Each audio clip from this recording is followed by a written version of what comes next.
All right, everyone. Welcome to this presentation. So this is the NEO project, which has been developed by the BYU Idaho Society for Artificial Intelligence over the course of the last couple semesters. My name's Landon Shumway, and I've been the head architect so far of the project.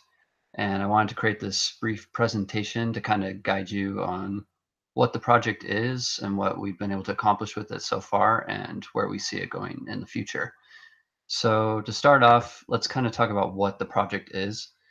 So essentially, it's a software robot that we train in a simulated environment, and we teach it about different real world objects and about the relationship between those objects and their attributes.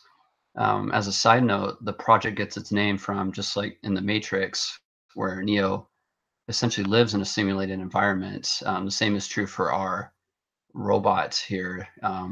It's trained in a simulated environment where we're able to feed it a bunch of metadata, which I'll explain a little bit later, which makes it easier to train it about these objects and how they're related. But in short, it's an attempt to develop artificial general intelligence that's able to understand generally its environments and the different relationships between objects. And because that, the hope is that we can interact with it through natural language. So there are many applications, obviously, with this project. Some of the most important being like NPC intelligence. So, like in video games, for example, you can have agents that are able to actually have an understanding about the objects in their game environments, and you can interact with those NPCs through language. So, pretty cool applications there. Also, robotics. If you could train a software bot in the simulated environment about all these objects and then implant that information into a hardware robot, then there's just no limit to the type of applications you can use in robotics as well. And then, of course, natural language processing. So, conversational user interfaces getting to the computer to do things all through language rather than like a GUI right now, which what we commonly use. So let's take a look at a real world example of how we as humans learn from objects. And as we look through this, we can think of how to replicate this in machines. So let's take an example of dragon fruit. So I'm not sure how many of you guys have ever seen dragon fruit, but it's kind of a crazy looking, plant. And if you've never seen it before, how would you learn about, this object when you saw it? Well, there's different ways that we as humans learn about things. Visually, we can look at it and determine the color. It's red and it's got parts of green and yellow growing on it. You could touch and hold it, find out how much does it weigh. You can figure, is it heavy? Is it light? What's the texture like? There's all these things we could learn through our hands. We can determine its category, so you can eat it and find out, oh, this is a fruit, and it's edible. Or somebody could tell you that. You're like, oh, what's the purpose of this? Well, it's fruit. You eat it, kind of thing. You can learn about its name, so somebody could tell you what it's called, and location, find out where it's you buy it, where it's grown. Just all these different attributes related to the object of dragon fruit. So we do this constantly in the real world as humans. We're learning all around us objects that we never encountered before, and we learn about it through interacting with them. So the question is, how can we replicate this process of learning and being able to recall this information in machines? And it turns out one really useful tool, one of the many solutions, is actually relational databasing.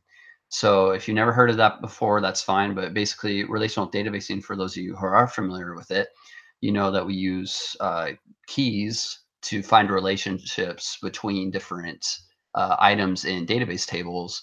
And we can use that to link information together, such as attributes and objects. So we can store a machine's experience with objects in such a way using these tables and keys that we can then recall it later through natural language queries. And I'll kind of show how that works here in coming slides.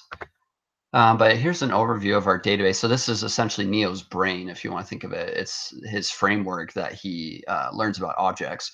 So like we'll have an objects table, and that holds the object name. And each of these names of objects have their own primary key, ID numbers. And through that, we can link to object descriptions, which gives us like the list of all the attributes associated with that object. We can learn about different adjectives, such as color or words like heavy or light. And again, this is all linked through these keys that we could use natural language to find certain information that we're looking for. There's like a category table that we can, say, oh, the object is a dragon fruit and its category is fruit and it's edible. And then also we have verbs up here. So like any commands that we want Neo to run, we can store that in its verbs table, and we can associate those verbs with all kinds of different objects. And all this, I should point out, all this documentation is available on our GitHub page under the Neo 2D project. If you look up in that repository, there's a folder under documentation where you can find this ERD and a bunch of other things that you could read about. But let's take a look at an example of how we can, taking that dragon fruit example, if Neo was to interact with this object, how would we store it? So how we have been working on in the past, we feed it this metadata with all these different attributes of the object. And we'll have the objects table. So we'd store the name of the object of dragon fruit, and we give it an ID number. And then for each object, we'll have 4 different attributes: its color, weight, texture, and location, just to name a couple of examples. And each of these words have ID numbers attached to them. So then when we actually go to insert the information into the table, we can link these keys together. So here we're talking about the color of dragon fruit is red. And here I'm using, an English word, but we can also use RGB values, anything we want to describe the actual object. And I can also add like another color for dragon fruit is green. And so using this relational database model, we're able to add more than one attribute for a certain like area. So like weight, we could do 1 pound, texture, smooth, and its location. Well, the last place Neo saw it, for example, could be like in the kitchen. And so all this metadata can be stored in such a way that we could then later use natural language to be like, oh, where is the dragon fruit? And it can look through these identifiers. And it's like, oh, well, the last place I saw was in the kitchen. And so let's talk about how we've been implementing this. So the first semester we did this was our Neo 1D project. And this was just text-based. There's no visuals. Really simple. We just wanted to focus on inserting the data into the correct tables. So we built up the framework, and we had Neo interact with like 6 different objects. They had various attributes. And the goal of that semester's project was, can we get Neo to list the objects of a particular color using natural language sentence? So our sentence was something like, which objects are red, orange, or yellow. I think those were the 3 colors that we were experimenting with. And we were successfully able to, so when we asked it, after it interacted with the objects, it was able to list, like, for example, which objects are red. It'd be like the apple and the ball. And so the project was successful, but obviously it was very limited because we were only checking for colors. So there's a lot of stuff that we can improve upon that. But so last semester we moved up to 2-dimensional. So this one we actually had visuals. Here's our little Neo avatar looking thing.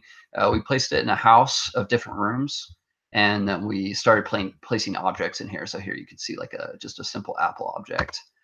And we had several goals with this project, apart from just obviously having visuals attached to it. We wanted to see if we could get Neo to actually search for objects with particular attributes. So for example, we would say something like search for a green apple, and I'll be showing a demonstration of this in a second, how that works. And another goal is we want to teach Neo about locations in the house and then have it go to those locations when we told it to. So it's like, hey, go here, go there, using, again, natural language. So we'd be like, go to the kitchen. In fact, I will go ahead and show the demo of that right now. So we have to type the commands here through the console. But if I say down here, let's say go to the living room, it matches the coordinates. And if you see here, he's actually going up to the living room area. And so we named each and every one of these rooms, and we taught him about those locations. So I could say go to the kitchen. and it's able to go here. And so that was our first milestone we were able to reach. So it's able to go to the different rooms. And then also we wanted to get it to search for certain objects. So you notice here we have like a red apple and a green apple. And our main goal was, can we get it to differentiate between those two objects just using natural language? So if I go in here and say search for a red apple. So you'll notice here the adjective it finds is red, and it knows it's searching for an apple. So here it scanned the green apple, and so it thought it was an apple, but its color was not what it was looking for. So it spits that out right here. Object's not what I'm looking for. So then it goes to the next room. It's scanning, and then sees it doesn't find anything. So it actually go through the entire house, and it'll either find the object, or if it searches the house, then it'll just stop and says it wasn't able to find it. But here the raycaster hits the red apple, and it recognizes that first of all it's an apple, which is the object it was looking for, and the color was red. And so it's able to reach the object. So this is just a brief demonstration of like the application of this. So we were able to hit our milestones, um, but the biggest problem was visually, like it was a struggle just working with the library. We were using PyCharm in Python, and it's just a lot of hassle with just trying to get it to move properly and do the different things it needed to. So we've decided for this semester, we're now jumping up to the next dimension. So this will be our Neo 3D project. And after discussing it with the different our members last semester, we decided to use Unity because it takes a lot of that difficult, finagling of all the physics engine out of the picture, and we can just focus on the artificial aspect of it. So we are going to be developing using the Unity engine. And for this project, we really need people that are either familiar with or willing to learn Unity. We need, because for developing the environment that Neo is going to be operating in, objects, we need to actually create objects for it to interact with, and actually give Neo a body so it can interact with those said objects in the environment. We also are looking for people that are familiar with, or at least willing to learn, relational databasing. Obviously, we realize, we're all undergrad students here, so if you don't know that much about it, that's totally fine. But the project uses a SQLite database file, which it's really useful for several reasons. First of all, it's internal, so it's just saved on a file in the system, so we don't have to like connect to a network to an some database somewhere online. We could just save it right there in the project. And it's also, so SQLite uses its own version of like the SQL syntax, but it's really similar to other things like Oracle or MySQL. So if you're familiar with any of those flavors, then it's not that hard to pick up. But yeah, we use insert statements, updates, and selects statements to that's how we interact with the database. After, once Neo learns about objects, the main task is converting natural language into SQL so that we could then pull out the information that we're looking for. But that's basically the Neo project in a nutshell. So we're really excited for like where it's heading. So far, it's been really successful. For the future of the project, some of the things we're looking for is we want to implement computer vision. So for example, right now for color and stuff, we're just passing in string literals like red, blue, and green. But we'd like to be able to get it to actually look at the objects and determine what the color is through RGB values. So that'd be kind of a cool way to go with that. Also robotics. So we're developing the car right now. So this is something we'd like to see if we can implement Neo's database file into a hardware implementation with the car. That'd be really cool. And then see if it can identify objects through computer vision. And then in the far future, what's really interesting about this is, artificial general intelligence, virtual reality NPCs. Like the idea of asking an agent about an object in the environment, and it's actually able to answer from its experience, not just like, oh, let me search that on the internet like Siri or, other kind of those types of agents that we see in professional use these days.